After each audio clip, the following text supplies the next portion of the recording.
Hello super fans, तो आज release हो गया है लोकी सीजन 2 का एपिसोड 2 और साथ ही साथ उसी एपिसोड पर हमारी वीडियो भी आ चुकी है। और साथ ही हमने ऑलरेडी एपिसोड 1 के ऊपर भी एक एक्सप्लेनेशन वीडियो बना रखी है जो भी आई बटन पर आपको शो हो ही रही होगी।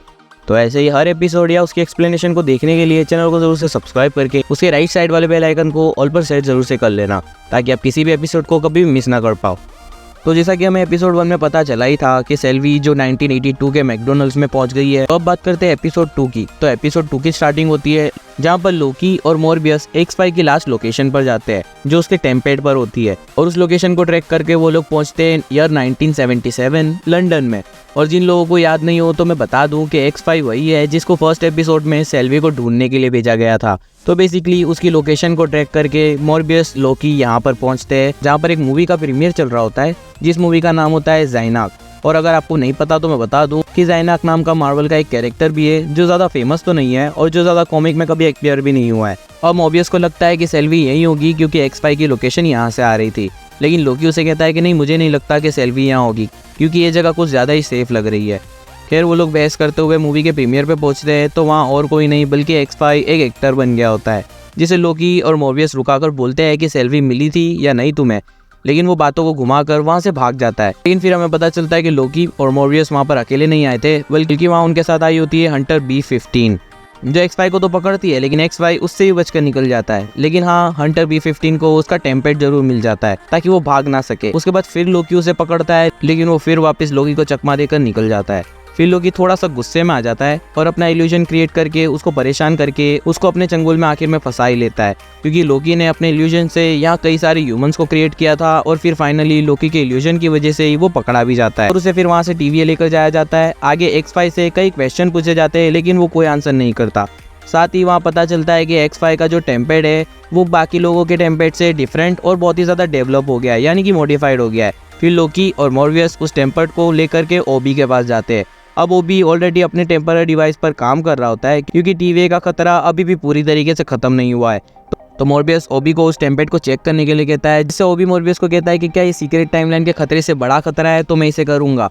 जिस पर लोकी और मोरबियस मना करते हैं कि नहीं, वो उससे ज़्यादा बड़ा खतरा नहीं है। लेकिन उनकी हेल्प के लिए ओबी उन्हें एक मैनुअल यानी कि एक बुक देता है और कहता है कि उसे पढ़ लेना तो तुम्हें इस टेम्पलेट के बारे में सब कुछ पता चल जाएगा। और दूसरी साइड हंटर B15 पहुंचती है कैसी के पास जो उसे पूछती है कि क्या तुम्हें सेल्वी की किसी भी लोकेशन का पता चला या फिर मिस मिनट की कोई इन्फॉर्मेशन या फिर रेवोना रेंसलेयर की किसी भी इन्फॉर्मेशन का पता चला है। जिस पर कैसी कहता है कि नहीं, ये बहुत ज़्यादा डिफिकल्ट है, मुझे अभी तक पता नहीं चला है। और वहीं हमें पता चलता है कि मिस मिनट का जो सर्वर है वो भी अभी ऑफलाइन हो चुका है।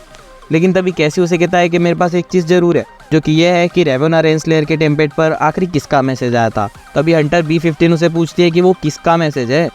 और वहीं दूसरी साइड लोकी और मोरबियस X5 के टेम्पलेट को चेक करने की कोशिश कर रहे हैं लेकिन उनसे नहीं हो पा रहा है क्योंकि ऑल्सो मोरबियस टेक डिपार्टमेंट से तो है नहीं कि उससे चेक होगा। तभी वहाँ हंटर B15 कैसी के साथ पहुंचती है और वहाँ वो लोकी और मोरबियस को बताते हैं कि एक्चुअली रेवोना रेंसलेयर को आखिरी मैसेज मिस मिनट का आया था, लेकिन मिस मिनट का सर्वर तो अब ऑफलाइन है। बाद भी वो रेवोना रेंसलेयर की हेल्प कर रही है। अब वो तो किसी को भी नहीं पता कि ये दोनों कहाँ हैं, लेकिन ऑब्वियस सी बात है कि TVA की टीम उन्हें अभी भी ढूंढ ही रही है। और तभी कैसी उस X5 के टेम्पलेट को देखकर कहता है कि लाओ ये मुझ पर छोड़ दो, थोड़ा सा वक्त जरूर लगेगा लेकिन मैं इसे सही से ठीक करके तुमको चेक करके बता दूंगा। लेकिन वो तब इतनी सी इन्फॉर्मेशन तो दे ही देता है कि भले ये टेम्पलेट जितना भी ज़्यादा मॉडिफाइड हो गया लेकिन ये लोकेशन को ब्लॉक बिल्कुल भी नहीं करता है। तभी लोकी, मोरबियस और हंटर B15 X5 के पास जाकर उसके मुंह खुलवाने की कोशिश करते हैं पर वो उन्हें झूठी कहता है कि बस मुझे अपनी लाइफ जीनी थी वैसे ही जैसे हम पहले जीते होंगे जब हमें शाश्वत समय रेखा से टाइम कीपर्स ने खींचकर यहाँ डाल दिया था, इसलिए मेरी जो लाइफ है मुझे वही जीनी है। तो वहाँ रुककर मैं अपनी लाइफ जीने लग गया था। लेकिन ऑफ कोर्स किसी को उसकी बात पर भरोसा नहीं होता है। उसके बाद लोकी उससे बहस करने लगता है तभी X5 उसे भला बुरा बोलकर गुस्सा और डिमोटिवेट कर देता है कि तुम तो एक विलन हो, तुमने बहुत ज़्यादा बुरे काम किए, तुम अपनी माँ को मरने से भी नहीं बचा पाए, मुझसे भी बुरे, हम सबसे भी बुरे हो, तो हीरो बनने की कोशिश मत करो, विलन हो तो विलन बनकर रहो। तभी लोकी को गुस्सा आता है लेकिन लोकी कैसे भी वो कंट्रोल कर लेता है। उसके बाद वो मोरबियस को डिमोटिवेट करने की कोशिश करता है जहाँ पर वो उसकी लाइफ के बारे में ज्ञान देने लगता है। तुम्हें भी मेरी तरह अपनी पुरानी लाइफ के बारे में जानना चाहिए और जीनी भी चाहिए। यहाँ नौकर बनकर मत रहो, अपनी पुरानी लाइफ में जाओ जो तुम्हारी असली लाइफ है। ये सारी बातें सुनकर मोरबियस उसे एक लाफा मार देता है। एट दी एंड X5 अपना मुंह तो बिल्कुल नहीं खोलता और वहाँ से वो लोग भी फिर निकल जाते हैं। जिसके बाद लोकी मोरबियस को कहता है कि छोड़ो, तुम अपना गुस्सा शांत कर दो, क्या तुम केक खाना चाहोगे।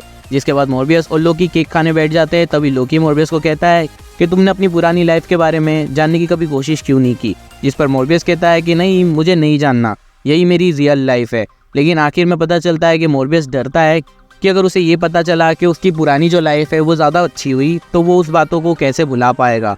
जिसके बाद इतनी बातें होने के बाद वो लोकी से कहता है कि कम ऑन यार, तुम शरारत के देवता हो, तुम जरूर से अपनी शरारत से XY का मुंह तो खुलवा ही लोगे। लेकिन तभी सिनेरियो टेम्परल रूम पर आता है जहाँ ओबी अपना डिवाइस लेकर आया होता है जो उसे कनेक्ट करता है, लेकिन मॉनिटर में अभी भी फेल्ड ही दिखा रहा होता है, मतलब कि प्रॉब्लम अभी भी फिनिश नहीं हुई है। वहीं वापस से सीन XY पर आता है जो कि अपने सेल में लेटा हुआ होता है और वहाँ लोकी आता है और वहाँ साथ में मॉर्बियस भी आता है एक डिवाइस लेकर जो कि बेसिकली एक टॉर्चर मशीन होता है। तभी XY को लगता है कि हाँ, मुझे डराने के लिए ये लोग एक्टिंग कर रहे हैं, इसलिए वो अभी भी अपना मुंह नहीं खोलता है और बल्कि उन लोगों की और ज़्यादा मज़ा लेने लग जाता है और कहता है एक्टर मुझे नहीं, तुम्हें होना चाहिए मॉर्बियस, मुझसे ज़्यादा अच्छी एक्टिंग कर लेते हो तुम। तभी लोकी मॉर्बियस को याद दिला देता है कि तुम कंट्रोलर लाना तो भूल ही गए। फिर मॉर्बियस उसे लेने के लिए चला जाता है, लेकिन तभी लोकी वो सेल का डोर बंद कर देता है जब मॉर्बियस बाहर निकल जाता है तभी। और फिर वो XY को बहुत डराने की कोशिश करता है और बाहर से मॉर्बियस भी डोर को ओपन करने का बोलता है और चिल्लाता है लोकी लोकी लोकी रुक जाओ, मैंने ये नहीं बोलने को कहा था, लोकी तुम रुक जाओ। और तभी XY कहता है कि इस डिवाइस को चलाने के लिए कंट्रोलर की ज़रूरत होती है। तभी लोकी अपनी जेब से कंट्रोलर निकालता है, लेकिन फिर भी XY नहीं डरता। लेकिन जब लोकी टॉर्चर करना शुरू करता है तब XY एक बॉक्स में कैद हो जाता है और वो धीरे धीरे छोटा होने लगता है और वो जैसे जैसे छोटा होने लगता है वैसे वैसे ही XY भी पीसने लगता है। फिर उसकी थोड़ी बहुत फटने लगती है। अब स्टार्टिंग में तो वो उसे कुछ नहीं बताता, लेकिन उसके बाद फिर वो शेल्वी की लोकेशन बताता है। फिर बाहर से खुद मॉर्बियस डोर ओपन करके अंदर आता है और तो भी पता चलता है कि उन दोनों ने मिलकर ये प्लान बनाया होता है XY के मुंह से इन्फॉर्मेशन निकालने के लिए।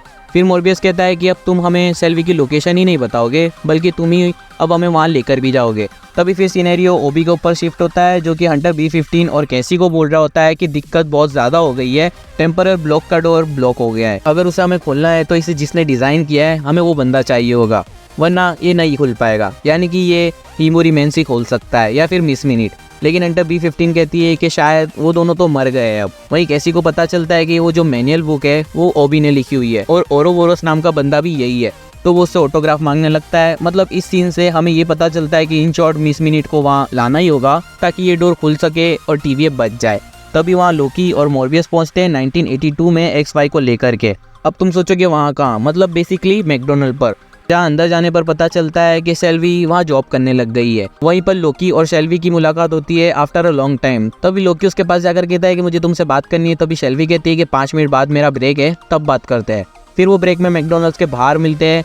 वहीं मॉर्बियस वो XY को लेकर के बैठा होता है कुछ खाने के लिए और वहीं लोकी और शेल्वी के बीच कन्वर्सेशन शुरू हो जाती है जिसमें वो उसे कहता है कि TVA में बहुत ही बड़ी गड़बड़ चल रही है, जिस पर शेल्वी कहती है कि TVA खाक हो जाए, जल जाए, मुझे उसकी कुछ भी नहीं पड़ी है और मुझे वहाँ कभी आना भी नहीं है। तभी लोकी उसे कहता है कि फिर तुम फ्यूचर में TVA में क्या कर रही थी, क्योंकि मैंने तो तुम्हें वहाँ देखा था। लेकिन शेल्वी वो बात बिल्कुल नहीं मानती है और शेल्वी कोई हेल्प करने रेडी भी नहीं होती उसकी, कि उसे बेसिकली TVA से कोई फ़र्क ही नहीं पड़ रहा था। तभी मॉर्बियस और XY दोनों बात कर रहे होते हैं और XY बहुत ही घबराया होता है और वो बार बार अपनी ब्रांच में जाने के लिए बात करता है, जो कि मॉर्बियस नोटिस कर रहा होता है। तभी अचानक से लोकी और शेल्वी के पास वो दोनों ही भागते हुए आते हैं और वो उन्हें बताते हैं कि हमें यहाँ से निकलना होगा। तभी शेल्वी उसका दिमाग पढ़ लेती है और पता चलता है कि वो जो अभी टाइमलाइन की ब्रांच में है वो अभी तबाह होने वाली है। मतलब कि हमें तभी वो एपिसोड 1 वाला सीन दिखने मिलता है जहाँ हंटर B-15 खड़ी होती है और वो शक कर रही होती है कि शेल्वी को पकड़ने के लिए इतने सारे लोग क्यों जा रहे हैं। इसका आंसर हमें अब मिलता है कि वो लोग मिलकर जो एक्स्ट्रा की टाइमलाइन से उन्हें मिटाने, मतलब कि इरेज करने जा रहे होते हैं। तभी वो सभी लोग मिलकर इंक्लूडिंग शेल्वी वो पहुंचते हैं TVA के उन लोगों के पास जहां वो लोग टाइम डोर के अंदर जाकर के एक्स्ट्रा की टाइमलाइंस को बॉम्ब से इरेज कर रहे होते हैं। उसके बाद हमें दिखने मिलती है हंटर B-15 और साथ ही टाइमलाइंस की डिस्प्ले भी, जहाँ दिख रहा होता है कि बहुत सी टाइमलाइंस ऑलरेडी इरेज हो चुकी है और लोकी, मॉर्बियस और शेल्वी वहां पहुंचने के बाद उन्हें रोकने की कोशिश करते हैं फाइट करके, लेकिन 30% की टाइमलाइंस तो ऑलरेडी डिस्ट्रॉय हो चुकी होती है। और फिर उसके बाद हमें दिखने मिलती है एक फाइट जो कि सच में कमाल थी, जहाँ लोकी, शेल्वी और साथ ही साथ मॉर्बियस एक होकर उन TVA मेंबर्स को रोकने की कोशिश करते हैं और फिर जैसे तैसे वो लड़कर उन्हें रोक भी लेते हैं, लेकिन शायद तब तक बहुत ज़्यादा देर हो गई होती है। फिर वो लोग सभी पहुंचते हैं TVA के पास और यहाँ आकर पता चलता है कि बहुत ज़्यादा टाइमलाइन डिस्ट्रॉय हो चुकी है और बहुत से लाखों करोड़ लोगों की ऑलरेडी जान जा चुकी है, जिस पर शेल्वी को बहुत गुस्सा आता है और वो लोकी को कहती है कि ये है तुम्हारा TVA। इतने में कैसी सभी लोगों को कहता है कि रवेना रेंसलियर के टेम्पलेट पर से एक सिग्नल मिला है, यानी कि कुछ तो मैसेज आया है उसके टेम्पलेट पर। और फिर वहाँ से शेल्वी गुस्सा होकर के चली जाती है और फिर सीन आता है वापस से शेल्वी पर, जहाँ वो बैठी होती है एक कार पर मैकडोनल्ड के बाहर जहाँ उसके साथ काम करने वाला एक बंदा बाहर आता है और बस थोड़ी सी उसे बात करता है और वहाँ से निकल जाता है वो।